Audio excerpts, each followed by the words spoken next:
Welcome back to the channel, guys. Today we're going to be talking about the Zoom Speed Worm, or any type of swimming worm that you like to use. There's a bunch of different brands. There's the Yamamoto Swim Senko, Yum makes one, Gambler makes one. There's a bunch of different brands, but the Zoom Speed Worm is basically a little paddle tail worm that is probably one of the best search tools in vegetation, or especially in Florida. Anytime you're around grass, it's a great search tool to find fish, and then you can either go back through with other baits to catch bigger ones, or you can catch the big ones on these. So make sure you stay tuned to the end of the video so you get all my swimming worm tips and techniques to help you catch more fish. If you're new to my channel, go ahead down below and hit the subscribe button for me. I'm trying to reach at least 1,000 subscribers by the end of the year, so if you can help me with that goal, that would be greatly appreciated, and you won't miss any more of my fishing tips or videos. Now let's get into my speed worm tips and tricks. To start, let's talk about rod, reel, and line, because that's going to be a key part of fishing the speed worm. The most important part actually isn't the rod. You can basically use any 7-foot to 7.3, 7.6 medium heavy rod.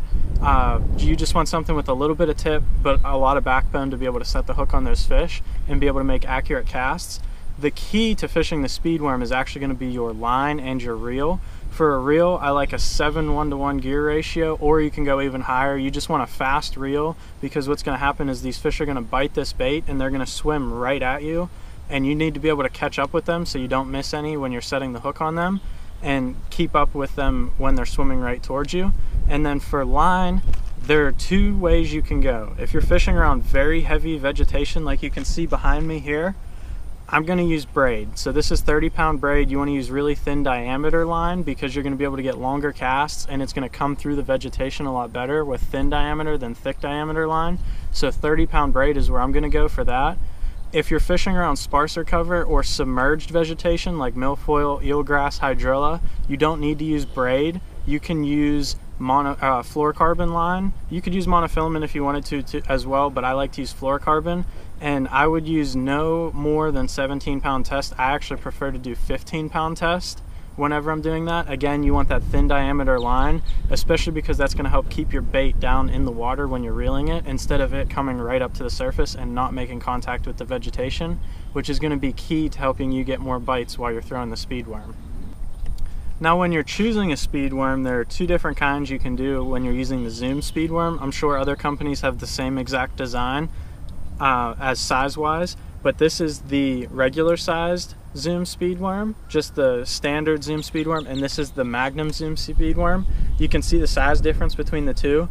This is going to be when I'm fishing around bigger fish or in that offshore grass. I'll use the bigger one to try and get some bigger bites. When I'm just looking for fish or trying to find as many fish as possible and get as many bites as possible to find a key area like I'm going to show you later while we're fishing it, I'm going to go with the regular speed worm. You're going to get more bites with this, and it's going to show you a lot more fish, so you'll be able to find fish faster. When you know you're around them, that's when you're going to want to go with the bigger worm, and you're going to get bigger bites with that. Now, when you're choosing colors for speed worms, you can keep it really simple. There's only a couple colors that you need. Anywhere in the country, green pumpkin's going to work in clean water, and then in dirty water, you're going to want to use something that's dark, like a black or a black and blue. This is black and purple. Watermelon red is also a good one for clean water. So either if you have green pumpkin and black, or a watermelon red and black, that'll cover your bases anywhere in the country. If you're fishing in Florida, there's a couple colors that work especially well down here in the tannic colored water. One is Junebug. This is actually Junebug red.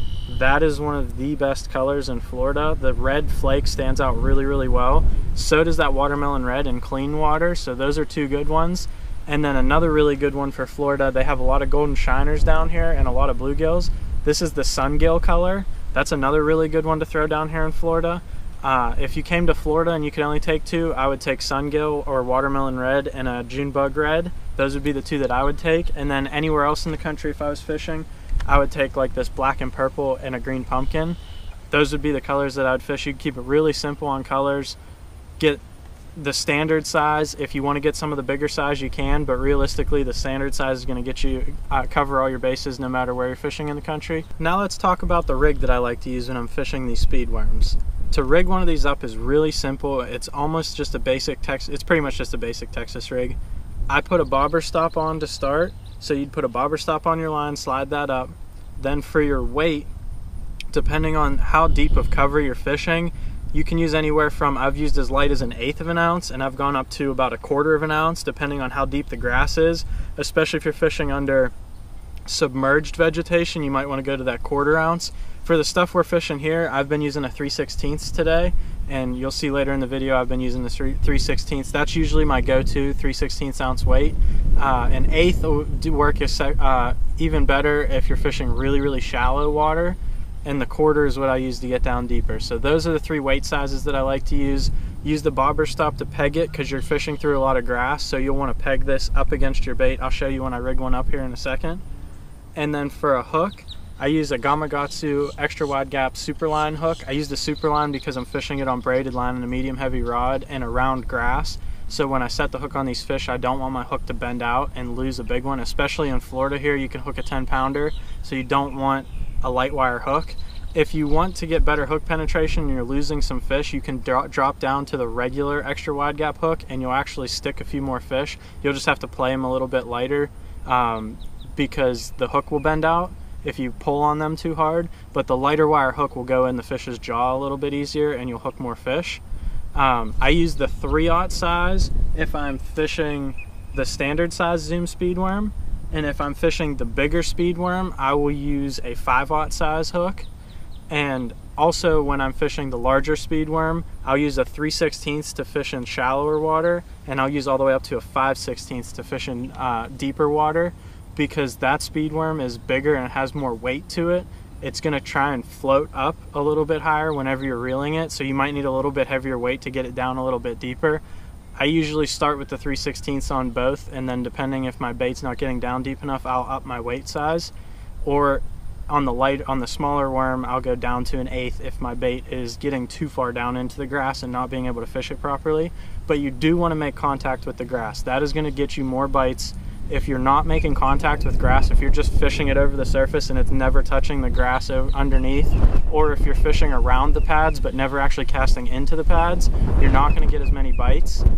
So you want it to actually contact that grass to get more bites. To rig one of these up, it's just a standard Texas rig. I usually put the tail down. You can put the tail up if you want. You just come in dead center, push down to the bend there, pop it out, feed it up around, and turn it in that way. Then you have your extra hook here. You just measure up where it's going to go on your Texas rig. You feed it through the bottom of your bait and out the top, so it's flat like that. And then since you're fishing in a lot of grass, you just want to barely tuck the skin of the bait back over top of the hook point there, so it won't touch any grass. Then what you do with that bobber stop is you slide your weight up against your bait there, and you bring this bobber stop down to peg it up against the bait. So this all stays together. The weight doesn't slide away, and you can fish it through that grass without the weight getting away and falling down into holes in the grass and getting stuck. Makes it a lot easier to fish, and that's as simple as it is.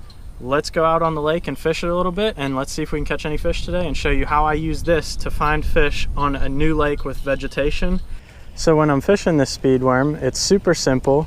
You just cast it out there over top of whatever vegetation or area that you want to cover, whether it's lily pads like this or if it's hydrilla or eelgrass or something that's actually underneath the water. You just cast it out, reel it in real slow like this, make contact with the grass that you're trying to fish, so you want to feel it ticking off of the grass, and then when a fish bites it, it'll be a hard thump, and then you'll feel them just swimming towards the boat with it. And as they're swimming towards the boat with it, you want to wind up, keep winding slow on them. Once you feel the pressure of that fish, you just set the hook and reel them in. It allows you to cover water really fast with this. I can cover all this vegetation really fast. I can see if the fish are in the area that I want to fish. I can either find specific pad fields where the fish are actually at, or I can find the type of grass that they want to live in. And the other good thing about this is you don't even have to catch the fish to know where they're at sometimes, because you'll either get bites or you will actually see them come up out of the pads and bite it. You might not actually hook the fish, but you know that they're in the area. So if you get a couple bites, you can go back through those areas and actually fish for the fish that are in that area.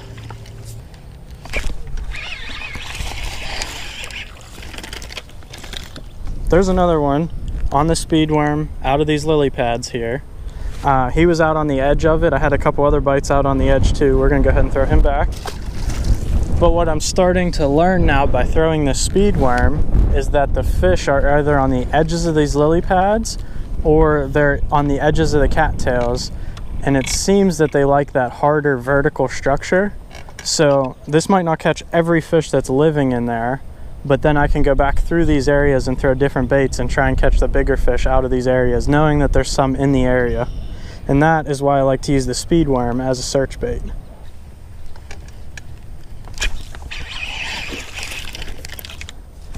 There's another one on the speedworm. If you notice, when I set the hook with this bait, I'll reel and I'll feel the bite, and you just want to keep reeling as they're coming towards you, because a lot of times what will happen is they'll hit it on these pad edges and swim towards the boat. You just want to keep reeling until you feel the weight of the fish and then lean into them. It's not like you're flipping where you want to set the hook really hard to get that bait or the hook through the bait. You just want to keep reeling, and basically it's like fishing a crankbait or a swim jig or something like that, not where you really have to set the hook really hard into them.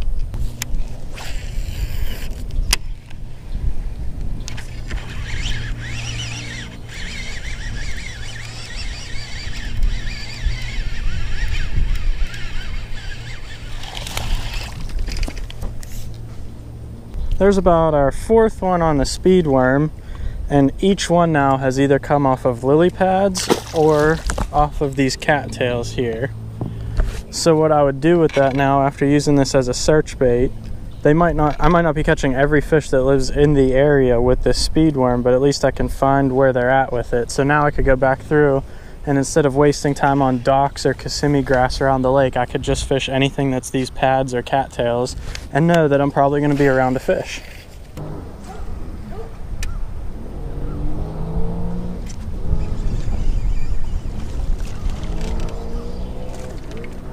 And that is how you fish a speedworm.